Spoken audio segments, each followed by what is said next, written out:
Oviedo resiste, la ciudad que nunca se rindió.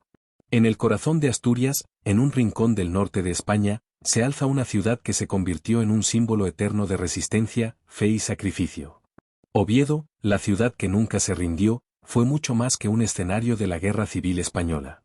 Fue un bastión de esperanza para quienes, desde el bando nacional, lucharon por defender lo que consideraban los valores fundamentales de España, la unidad, la tradición y la fe. Durante más de un año, Oviedo resistió el cerco de las fuerzas republicanas, soportando bombardeos, hambre y aislamiento, pero jamás doblegándose ante la adversidad. Hoy, en este vídeo, contaremos la historia de Oviedo desde la perspectiva de aquellos que la defendieron, los hombres y mujeres que, con su valentía y determinación, escribieron una página gloriosa en la historia de España. ¿Qué hizo posible esta resistencia? ¿Por qué Oviedo se convirtió en un símbolo nacional? Quédate hasta el final para descubrirlo. Y si te apasionan las historias de lucha y heroísmo, no olvides darle like, suscribirte y activar la campanita para no perderte ningún vídeo. Contexto histórico: España en la encrucijada. Para entender la historia de Oviedo durante la Guerra Civil Española, primero debemos situarnos en el contexto de España en los años previos al conflicto, un periodo de profunda crisis y división que amenazaba la esencia misma de la nación. Desde la proclamación de la Segunda República en 1931, España entró en una etapa de inestabilidad política, social y moral que muchos en el bando nacional consideraban un peligro existencial. La República trajo consigo un periodo de caos, desorden y ataques a los valores tradicionales de España. La izquierda, liderada por socialistas, comunistas y anarquistas, promovió reformas que, para los nacionalistas, socavaban la unidad del país, la religión católica y la propiedad privada. Las elecciones de 1931 y 1933 reflejaron una polarización creciente, con enfrentamientos violentos entre facciones políticas opuestas. Para los nacionalistas, la quema de iglesias, los asesinatos de religiosos, las huelgas revolucionarias y el auge de movimientos separatistas en regiones como Cataluña y el País Vasco eran señales de que España estaba al borde del colapso.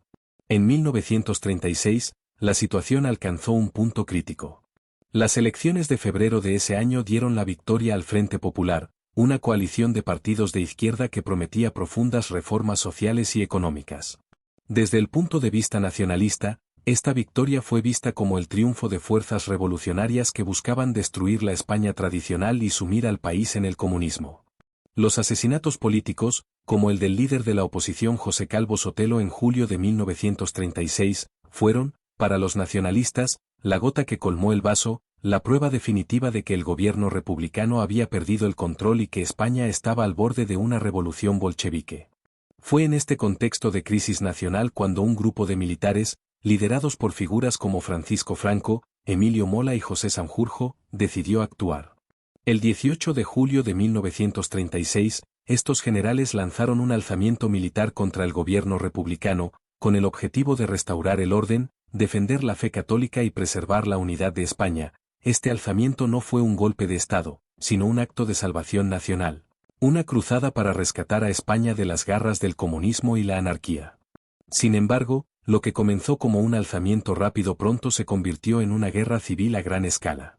El país se dividió en dos: por un lado, los nacionalistas, respaldados por sectores conservadores, la Iglesia, los terratenientes y potencias fascistas como Alemania e Italia; por otro, los republicanos, apoyados por la izquierda, los sindicatos, los intelectuales y, en menor medida, la Unión Soviética.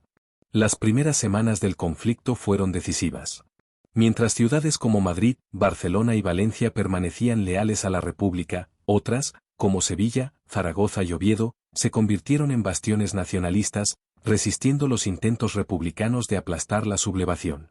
Oviedo, en particular, emergió como un símbolo de esta resistencia nacionalista. Rodeada por fuerzas republicanas en una región mayoritariamente hostil, la ciudad se convirtió en un ejemplo vivo de la lucha del bando nacional por sus ideales. Desde el punto de vista nacionalista, Oviedo no solo resistió por su importancia estratégica, sino también por lo que representaba: la defensa de una España unida, tradicional y católica frente a lo que consideraban una amenaza revolucionaria. Pero antes de sumergirnos en la historia de Oviedo, es importante entender qué estaba en juego en España durante esos años y por qué la resistencia de ciudades como esta fue crucial para la causa nacionalista. La Guerra Civil Española, un país dividido. El 18 de julio de 1936, España se despertó en medio de un caos sin precedentes. Este día marcó el inicio de una cruzada para salvar a la nación de la anarquía, el ateísmo y la disolución. El alzamiento militar, liderado por generales comprometidos con la defensa de los valores tradicionales, buscaba restaurar el orden en un país que, según ellos, había sido traicionado por un gobierno republicano débil e incapaz de frenar la revolución. Las primeras semanas del conflicto fueron caóticas, pero cruciales. En muchas ciudades, el alzamiento triunfó rápidamente, gracias al apoyo de las Fuerzas Armadas, la Guardia Civil y sectores de la población que compartían los ideales nacionalistas. En otras, como Madrid y Barcelona, la resistencia republicana fue feroz, y el alzamiento fracasó. Desde el punto de vista nacionalista, este fracaso inicial no fue una derrota, sino una prueba de la magnitud del desafío al que se enfrentaban, un enemigo que, según ellos, no solo buscaba imponer el comunismo, sino también destruir la fe católica, la familia y la unidad nacional. En el norte de España, la situación era especialmente compleja. Regiones como el País Vasco y Santander se alinearon mayoritariamente con la República, mientras que en Asturias, la región minera por excelencia, las tensiones sociales y políticas eran un polvorín. Los mineros asturianos, conocidos por su combatividad y su tradición revolucionaria, se convirtieron en una de las principales fuerzas de choque del bando republicano, organizando milicias y lanzando ataques contra los focos nacionalistas. Pero en medio de este entorno hostil, Oviedo emergió como un bastión de resistencia nacionalista, un faro de esperanza en un mar de adversidad. Desde el punto de vista nacionalista, la resistencia de Oviedo no fue solo una cuestión militar, sino una prueba de la fuerza de sus ideales. La ciudad, bajo el mando del coronel Antonio Aranda, se convirtió en un símbolo de la lucha por la España tradicional, una España que, según los nacionalistas, estaba siendo amenazada por fuerzas extranjeras y revolucionarias. Durante más de un año, Oviedo resistió un cerco implacable, soportando bombardeos, hambre y aislamiento, pero jamás doblegándose ante el enemigo. Esta resistencia fue un ejemplo de heroísmo y sacrificio, un testimonio de lo que los españoles eran capaces de lograr cuando luchaban por su fe, su patria y su rey. Pero, ¿qué hizo posible esta resistencia? ¿Qué convirtió a Oviedo en un símbolo nacionalista en medio de una guerra que parecía no tener fin? Para responder a estas preguntas, debemos adentrarnos en las calles de la ciudad, en las trincheras de sus defensores y en los corazones de quienes, desde el bando nacional, dieron todo por su causa. La resistencia de Oviedo, el cerco de Oviedo. Octubre de 1936. Oviedo, la capital de Asturias, está rodeada, la ciudad se ha convertido en un bastión de la España eterna, un lugar donde los valores de la fe, la patria y la tradición se defienden con uñas y dientes frente a lo que consideran una horda revolucionaria. Las fuerzas republicanas, compuestas en su mayoría por milicianos, mineros y soldados leales al gobierno, han cercado la ciudad, decididas a tomarla a cualquier precio. Dentro de sus murallas, el coronel Antonio Aranda, un militar astuto y experimentado, lidera la defensa con un pequeño contingente de tropas regulares, guardias civiles, voluntarios y civiles comprometidos con la causa nacionalista. La situación es desesperada, los suministros escasean, los bombardeos son diarios y la moral de la población civil está al límite. Sin embargo, Oviedo resiste. El cerco de Oviedo no fue solo una batalla militar, sino una cruzada espiritual, un combate entre el bien y el mal, entre la España tradicional y lo que consideraban una amenaza atea y revolucionaria. Los defensores de Oviedo no solo luchaban por su supervivencia, sino por la salvación de España, por la defensa de la fe católica y por la preservación de una nación unida frente a las fuerzas de la disolución y el caos. El coronel Antonio Aranda, conocido por su inteligencia estratégica y su devoción a la causa nacionalista, se convirtió en una figura clave de esta resistencia. Desde el primer día del cerco, Aranda organizó la defensa de la ciudad con una precisión militar admirable. Las tropas nacionalistas, aunque superadas en número, aprovecharon la topografía de Oviedo, fortificando posiciones clave como la universidad, la Catedral de San Salvador y los edificios públicos. Las calles de la ciudad se convirtieron en trincheras, y los edificios, en fortalezas improvisadas. Desde la perspectiva nacionalista, esta organización no fue solo una cuestión de estrategia, sino un testimonio de la disciplina y el compromiso de los defensores, en contraste con lo que consideraban el desorden y la indisciplina de las milicias republicanas. Uno de los aspectos más destacados de la resistencia de Oviedo fue el papel de la población civil. Según la propaganda nacionalista de la época, las mujeres, los niños y los ancianos de Oviedo se unieron a la lucha con un espíritu de sacrificio admirable. Las mujeres, organizadas en grupos como las Margaritas y las Auxiliares de Guerra, desempeñaron un papel crucial, cosiendo uniformes, preparando alimentos y atendiendo a los heridos. Los niños, según las crónicas nacionalistas, actuaban como mensajeros, llevando mensajes entre las posiciones defensivas, mientras que los ancianos contribuían con su experiencia y su fe, rezando por la victoria y animando a los combatientes. Desde la perspectiva nacionalista, esta unidad entre militares y civiles fue un ejemplo de la fuerza de una comunidad unida por un ideal superior. Pero la resistencia de Oviedo no estuvo exenta de sufrimiento. Durante más de un año, desde octubre de 1936 hasta octubre de 1937, la ciudad soportó un asedio implacable. Los republicanos, conscientes de la importancia estratégica de Oviedo, lanzaron ofensivas masivas, utilizando artillería, dinamita y tácticas de guerra urbana. Los bombardeos aéreos, apoyados en ocasiones por la aviación soviética, descargaban su furia sobre las calles de Oviedo, destruyendo casas, iglesias y edificios públicos. La Catedral de San Salvador, un símbolo de la ciudad desde la Edad Media, sufrió graves daños, pero se mantuvo en pie, lo que los nacionalistas interpretaron como una señal divina de que su causa estaba bendecida por Dios. Estos bombardeos no solo eran un ataque militar, sino un ataque a la fe y a la cultura de España. La propaganda nacionalista de la época denunciaba los bombardeos como actos de barbarie, acusando a los republicanos de intentar destruir la esencia misma de la nación. Según esta narrativa, cada edificio destruido, cada iglesia profanada, era una prueba más de la necesidad de la cruzada nacionalista, una lucha no solo por la victoria militar, sino por la salvación espiritual de España. Dentro de la ciudad, las condiciones de vida eran extremas. Los suministros de alimentos y agua escaseaban, y el hambre se convirtió en una amenaza tan grande como los propios combates.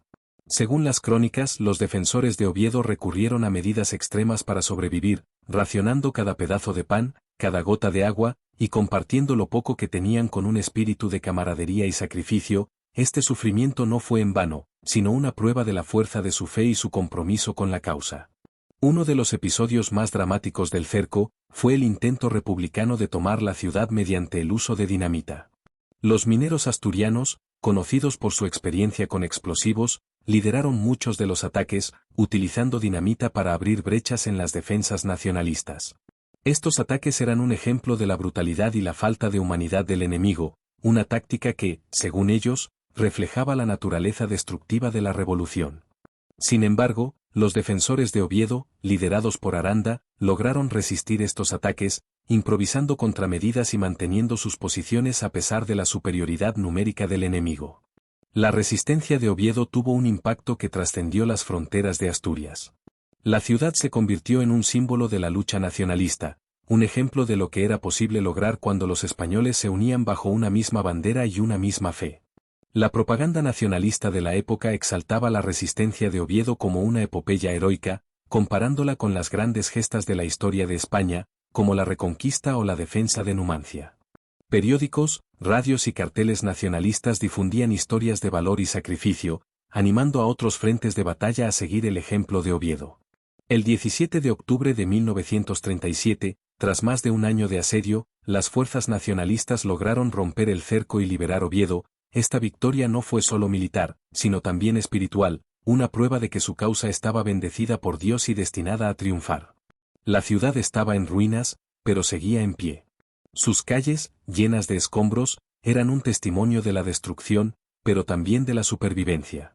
Oviedo había resistido, y su ejemplo se convirtió en un símbolo de lucha que resonó en toda España, inspirando a otros frentes nacionalistas y fortaleciendo su determinación para ganar la guerra. Pero la historia de Oviedo no termina aquí. La resistencia de Oviedo fue solo el comienzo de un proceso más amplio de reconstrucción y renacimiento, un esfuerzo para devolver a España su grandeza perdida. La reconstrucción de Oviedo y su papel en la propaganda nacionalista durante y después de la guerra. La liberación de Oviedo y su significado para el bando nacional. El 17 de octubre de 1937 marcó un punto de inflexión no solo para Oviedo, sino para toda la causa nacionalista en la Guerra Civil Española. Tras más de un año de asedio, las fuerzas nacionales, lideradas por el general Francisco Franco, lograron romper el cerco y liberar la ciudad, esta victoria no fue solo militar, sino profundamente simbólica, un triunfo que resonó en toda España y que fue celebrado como una prueba irrefutable de la fuerza de sus ideales y de la protección divina sobre su causa. La liberación de Oviedo fue mucho más que la recuperación de una ciudad estratégica.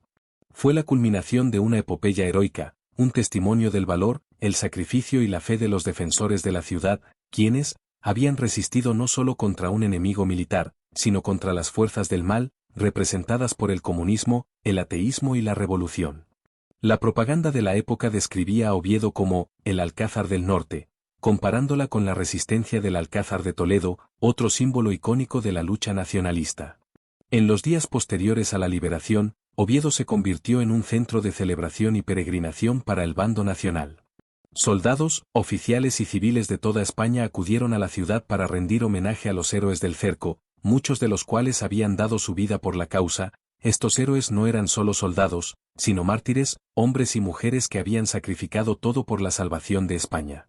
La Catedral de San Salvador, aunque dañada por los bombardeos, se convirtió en el escenario de misas solemnes y ceremonias de acción de gracias, en las que los nacionalistas agradecían a Dios la victoria y pedían su protección para el resto de la guerra. La prensa, como el diario ABC en su edición de Sevilla, publicó extensos reportajes sobre la liberación de Oviedo, exaltando el heroísmo de los defensores y denunciando lo que consideraban la brutalidad del enemigo. Los titulares proclamaban frases como «Oviedo, mártir y heroína, ha sido liberada por las fuerzas de España», y «La fe y el valor han triunfado sobre la barbarie roja». Estas palabras no eran mera propaganda, sino un reflejo de la verdad de su lucha, una lucha que, según ellos, no era solo por la victoria militar, sino por la salvación espiritual de la nación. Pero la liberación de Oviedo no fue el final de la historia, sino el comienzo de un nuevo capítulo. Desde el punto de vista nacionalista, la ciudad, aunque en ruinas, era un símbolo vivo de la resistencia y el renacimiento de España. La tarea ahora era reconstruir Oviedo, no solo físicamente, sino también como un ejemplo de la nueva España que los nacionalistas soñaban construir, una España unida, tradicional y católica, libre de las divisiones y el caos de la República.